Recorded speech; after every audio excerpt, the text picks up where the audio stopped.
When the OnePlus 9 Pro was launched, there was so much hype around it because of the Hasselblad tie-up. I also bought into the hype and was expecting some amazing results from its cameras. Unfortunately, the camera experience turned out to be a mixed bag with some seriously impressive highs and some downright stupid lows.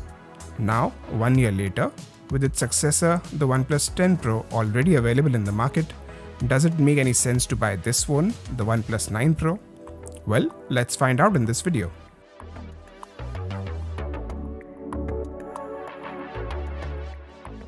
Design-wise, I like this phone. It definitely won't turn any heads, but the design is understated and elegant. I especially like the matte glass back and how it reacts to light.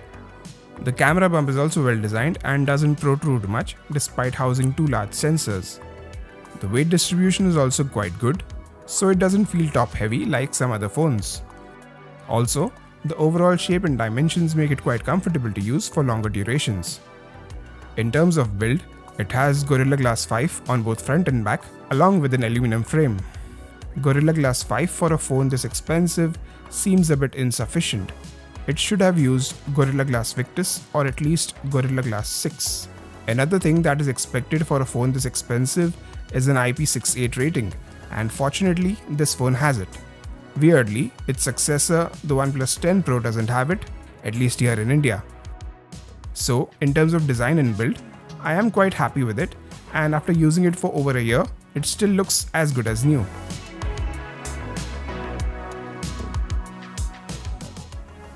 In terms of display, this phone ticks pretty much all the boxes.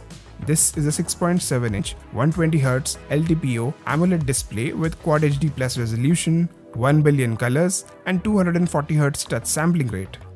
The LTPO tech here can in theory go from 120Hz all the way to 1Hz, but in reality, I only see it switching between 60 and 120Hz.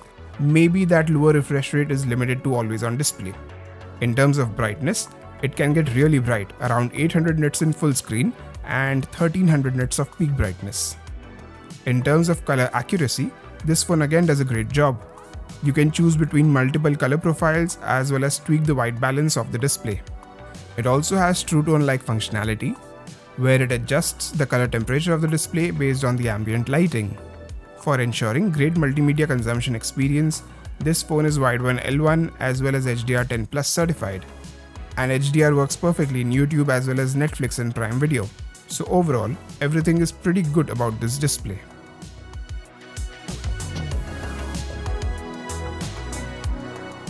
Coming to audio, this phone does a good job.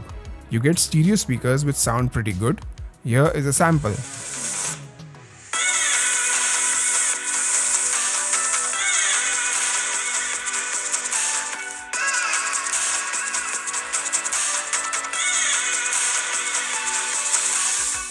The bass is a bit lacking and it could have been a bit louder, but other than that, I have no issues with the speakers here. There is obviously no 3.5mm audio jack here, which is also the case for pretty much all the other flagship phones. The earpiece is solid with crisp and clear sound. Even the mic quality is really good, especially the back one.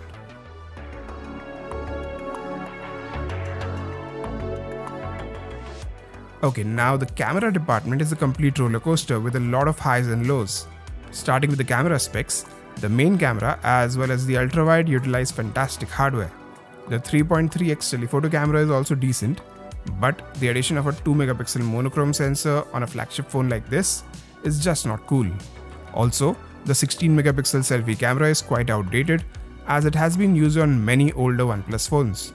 Coming to the image samples, the primary camera is really good in almost every situation. The colors and details are very impressive.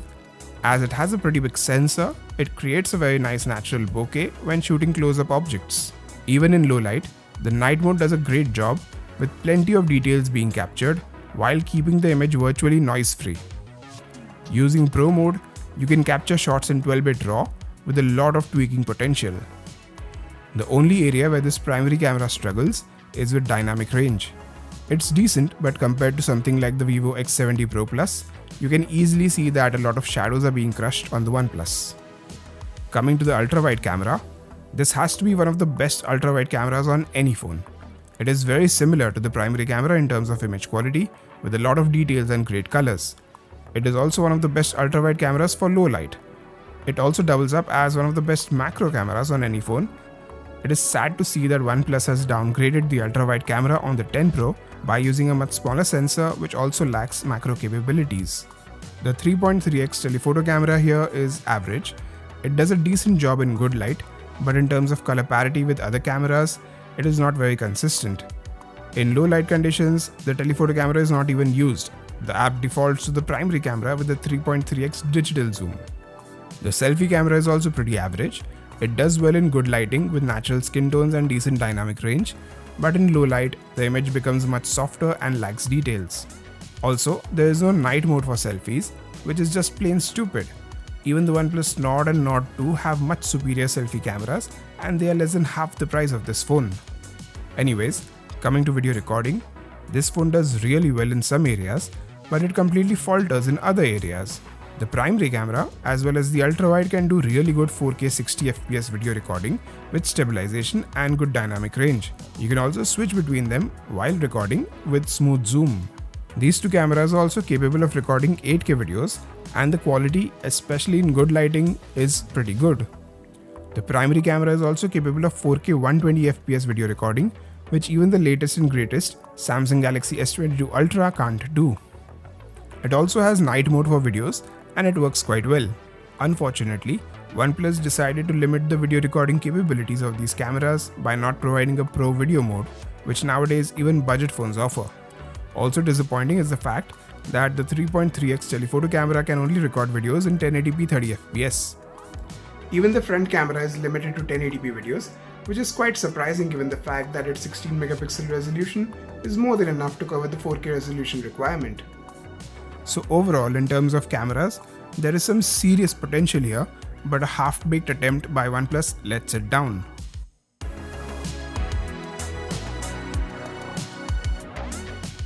Performance is one area where I don't have very major problems with this phone. It is powered by Snapdragon 888, which is quite a beast in terms of performance. In day-to-day use, this phone is as smooth as it gets, and it feels very responsive. Even in terms of benchmarks, this phone scores pretty high. As far as sustained performance is concerned, it does a good job here as well. Not as good as some gaming phones with advanced cooling solutions, but definitely not bad. Also, you can switch to high performance mode for even better performance, but it will definitely impact the battery life.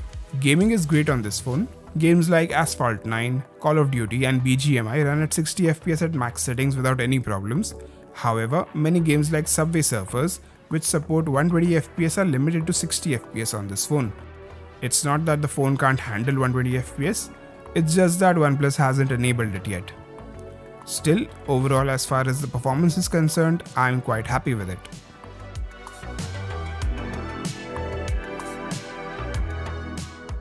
Okay, now moving to the software department, this is where OnePlus really messed up, especially in the last few months. So the biggest USP of OnePlus has always been Oxygen OS, known for its stock Android-like aesthetics and bloatware-free experience. Unfortunately, OnePlus has made a mess out of it in the recent past. Since the Android 12 update, Oxygen OS has moved to a new code base, which is the same as the one used by ColorOS of Oppo. This move has created a lot of issues like inconsistent design language, missing features, and quite a few bugs. This bug situation is getting better with each new OTA update, and the phone is still usable, but a flagship phone like this definitely deserves a better software experience. Anyways, it's not all bad news here. The software is still bloatware free, and there are some really useful features here like screen off gestures, quick launch, Zen mode, OnePlus shelf, creative always on displays, and so on. Also, OnePlus has committed to providing 3 major software updates and 4 years of security updates to this phone, which is pretty good. So hopefully OnePlus will be able to sort out all the software issues soon and bring back the glory days of Oxygen OS.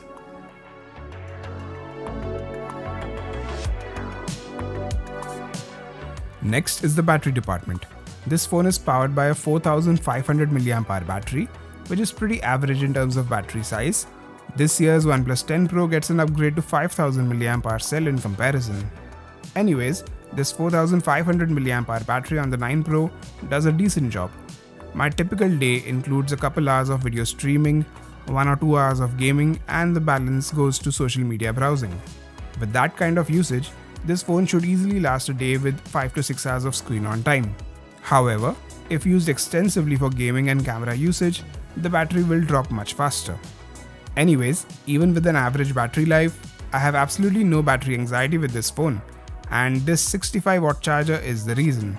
This thing charges the phone in no time and is easily one of the best parts of this phone. This phone also supports 50-watt wireless charging, and even that is just ridiculously fast. So as I said, no battery anxiety with this phone.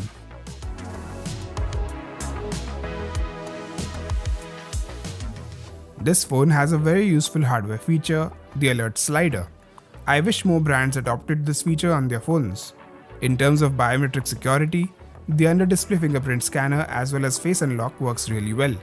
After 1 year of use, I am completely used to the fingerprint scanner's placement, but still, it would have been nice if the scanner was placed slightly higher. As far as connectivity and sensors are concerned, there is nothing missing on this phone. However, when it comes to 5G networks, this phone misses out on a lot of 5G bands as it only supports 2 bands. This is simply unacceptable for a flagship phone. At least things like carrier aggregation and voice over Wi-Fi are perfectly supported.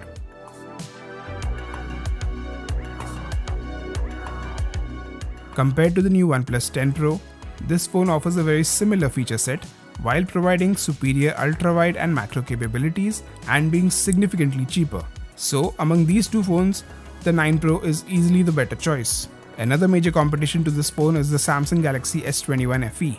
While in terms of camera capabilities, the S21 FE might be slightly superior, the OnePlus 9 Pro definitely wins in terms of performance as Snapdragon 888 is superior to Exynos 2100 of the S21 FE.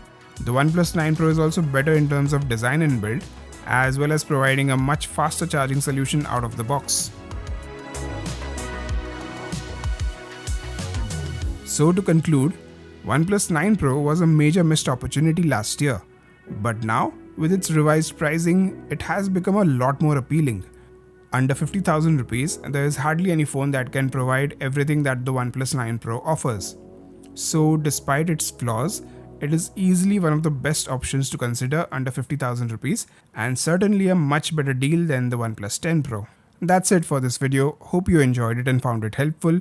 Please like, comment, share and subscribe to my channel down below. Thanks for watching.